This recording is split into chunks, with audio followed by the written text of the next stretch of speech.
I'm a Keller alumni, and my question is, how does an MBA over 50 reinvent him or herself to become lucrative and productive in the workforce? So if I go back to what Helen talked about with the 3 areas of networking, build a network, give and receive, and I think back to what I said, and if I'm going to be consistent with the messages we've delivered, I think the first thing we need to do is actually decouple the lucrative part from the what do you have to offer part. And we know we want the money, and that's there, and we have to take that idea and plant it in the reptilian back part of our brain that actually manifests our dreams, and then we leave it back there. And we have to act on the part where we say, what have I learned? What do I have to give? What are the skills I've developed? Let me put those out in the world. Let me establish some credibility around what I can do for others. And then when that match happens, now you have, now it's a path, right? Now you're on that road. So what I would do is I would take a look at your profile, and I would start with the credibility portion. If you're over 50, if you went back and you got an MBA, there are skills that you have that nobody else has. There's perspective that you have that nobody else has.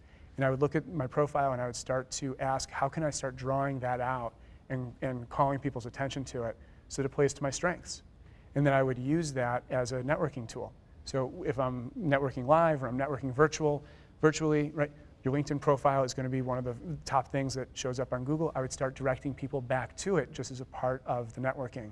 And your elevator pitch is now there. The best parts of you are now on display 24 hours a day, 7 days a week. So I would just start with that. Yeah. The only thing I'd add, it's interesting because I obviously live and work in the part of the world that champions change and disruption and in with the new.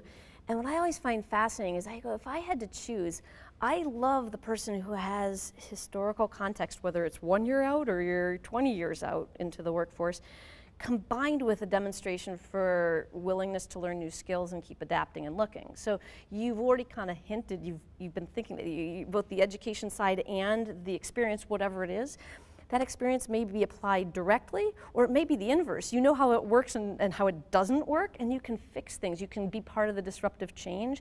So I like that interplay between you've been collecting experience and expertise, and you're now constantly pushing the envelope through the new ways of exploring skills and training and education.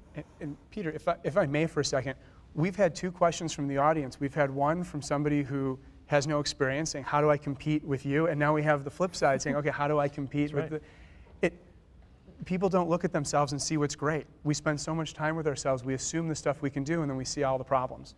LinkedIn, one of the biggest values that I have found that LinkedIn provides is write your profile, walk away for a few days, come back and look at it. And you'll see, not only will you see kind of what you're good at and what the gaps are, but you'll see the gaps that you're displaying for the world. You're projecting certain gaps to the world. And if you can get some outside feedback on your profile and start writing it to play to your strengths, what you'll find is LinkedIn is a tool. Change the way you communicate online, it'll change the way you think about yourself internally. So psychologically, it becomes a very powerful tool.